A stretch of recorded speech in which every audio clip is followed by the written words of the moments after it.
4 రోజులు తన పిల్లలతో కలిసి ఆత్మహత్య చేసుకున్న మహిళ కేసులో విచారణ వేగవంతం చేశారు పోలీసులు. ఆత్మహత్యకు పాల్పడ్డ సాఫ్ట్వేర్ ఇంజనీర్ విజయశాంతి రెడ్డి చివరిగా 46 సెకండ్లు తల్లితో ఫోన్ మాట్లాడినట్టుగా గుర్తించారు పోలీసులు. దీంతో తల్లి పుష్పలత, సోదరుడు చిరంజీవిని సైతం పోలీసులు ప్రశ్నించారు. అయితే ఉప్పల్లోని ఆమె ఇంటికి ఈ రోజు తల్లిని తీసుకువెళ్లి తలుపులు తీసి అక్కడ పలు ఆధారాలు సేకరించారు. Vijayashanti Reddy bank account details కూడా తీసుకున్నారు పోలీసులు. ఆమె బ్యాంక్ ట్రాన్సాక్షన్స్ కూడా పరిశీలిస్తున్నారు.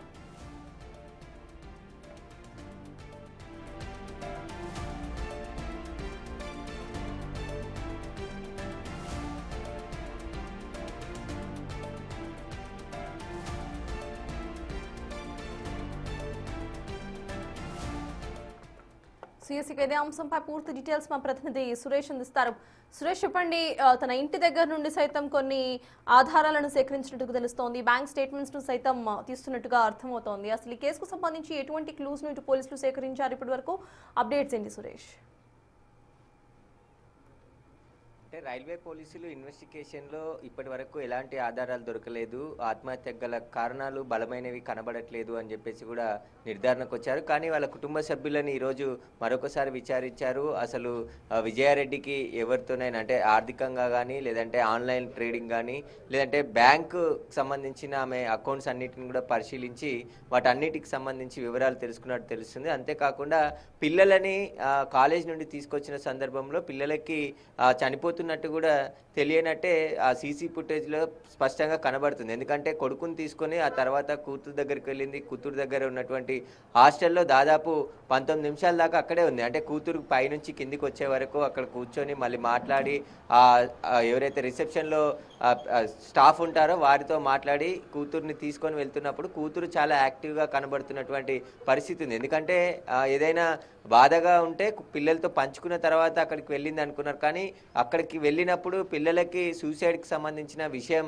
చెప్పనట్టు తెలుస్తుంది. ఎందుకంటే కూతురు చాలా చిలాకీగా మాట్లాడుతూ ఆ తల్లి హాస్టల్కి వస్తే దానికి సంబంధించి ఎలా పిల్లలు రియాక్ట్ అవుతారో అలాగనే విజయారెడ్డి కూతురు కూడా రియాక్ట్ అయినటువంటి పరిస్థితి సీసీ కెమెరాలో కనబడుతున్నటువంటి స్పష్టంగా కనబడుతుంది. కాబట్టి అసలు ఎందుకు ఆత్మహత్య చేసుకున్నారు? ఇటు కుటుంబ సభ్యులు విజయారెడ్డి తల్లి తరపున, అటు భర్త తరపునకు సంబంధించిన వారి బంధువులకు సంబంధించి కూడా వివరాలు సేకరిస్తున్నారు. కానీ రైల్వే పోలీసులు ఈ కేసుని ఇన్వెస్టిగేషన్ పూర్తి స్థాయిలో చేయలేరు. కాబట్టి ఇక రేపో ఎల్లుండో ఈ కేసుని లాండ్ ఆర్డర్ పోలీసులకు బదిలీ చేసే అవకాశం ఉంది. లాండ్ ఆర్డర్ పోలీసులు ఈ కేసుని అన్ని కోణాల్లో దర్యాప్తు చేసే అవకాశం ఉంటుంది. ఇంకా విజయారెడ్డి సెల్ ఫోన్ ఓపెన్ కానట్టు తెలుస్తుంది. వాటికి సంబంధించి ఓపెన్ అవుతే ఆమె లాకులు పెట్టింది కాబట్టి వాటన్నిటిని కూడా సైబర్ క్రైమ్ ఫోరెన్సిక్ ల్యాబ్కి పంపించారు. కాబట్టి అక్కడి నుంచి ఏదైనా సమాచారం వస్తే ఆత్మహత్య గల కారణాలు తెలిసే అవకాశం ఉందని చెప్తున్నారు. ఇక విజయారెడ్డి మెయిల్స్ కూడా చెక్ చేస్తున్నారు. లాస్ట్ చివరిగా ఎవరికి మెయిల్ పెట్టింది, వాట్సాప్లో ఎవరితో చాటింగ్ చేసింది, ఎవరితో మాట్లాడింది, ఎందుకు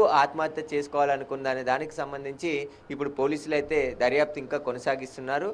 లాండ్ ఆర్డర్ పోలీసులకి కేసుని బదిలీ చేసిన తర్వాత పూర్తి స్థాయిలో దర్యాప్తు జరిగే అవకాశం కూడా కనబడుతుంది. అప్పటి వరకు ఫోరెన్సిక్ ల్యాబ్కి సంబంధించిన రిపోర్ట్స్ కూడా వచ్చే అవకాశం ఉంది. ఇక విజయారెడ్డి కారులో దొరికిన సూసైడ్ లెటర్ కూడా విజయారెడ్డిదా కాదా అనే దానికి సంబంధించి కూడా పోలీసులు విచారించినట్టు తెలుస్తుంది. ఎందుకంటే ఆమె పనిచేసే కంపెనీలో కావచ్చు, వాళ్ళ కుటుంబ సభ్యులకు ఆ రైటింగ్ విజయారెడ్డిదేనా కాదా, లేదంటే ఎవరిదైనా అని చెప్పేసి కూడా ఆమె సంతకాన్ని, ఆమె రాసిన వాట్స్ని, వాటన్నిటిని కూడా పరిశీలిస్తున్నటువంటి పరిస్థితి ఉంది. కాబట్టి ఇన్ని రోజులు అవుతున్న విజయారెడ్డి ఆత్మహత్యకు గల కారణాలు ఏంటనేది పోలీసులు అయితే కనిపెట్టలేకపోయారు. ఇంకా దర్యాప్తు కొనసాగుతుందని చెప్పేసి పోలీసులు చెప్తున్నారు. ఇక రైల్వే పోలీసుల దగ్గర అంతా స్టాఫ్ కానీ ఇన్వెస్టిగేషన్ డెప్త్గా చేసే అవకాశం ఉండదు. కాబట్టి కేవలం ట్రాక్ వరకు మాత్రమే రైల్వే పోలీసులు ఇన్వెస్టిగేషన్ చేశారు. ఇలాంటి క్లిష్టమైన పరిస్థితుల్లో ఇక లాండ్ ఆర్డర్కి కేసుని బదిలీ చేస్తే లాండ్ ఆర్డర్ పోలీసులు విచారణ జరిపితే ఏమైనా విషయాలు బయటకు వచ్చే అవకాశం కనబడుతుంది.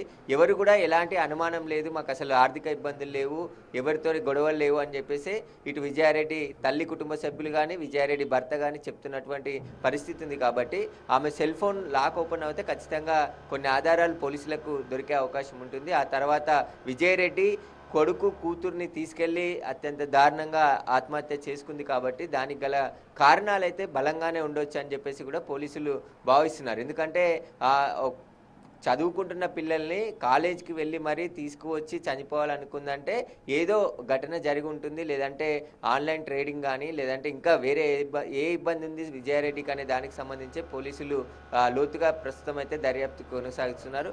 దర్యాప్తులో ఏదైనా పురోగతి ఉంటే ఖచ్చితంగా మీడియాకు కూడా తెలియజేస్తామని చెప్పేసి కూడా పోలీసులు చెప్తున్నటువంటి పరిస్థితి కనబడుతుంది.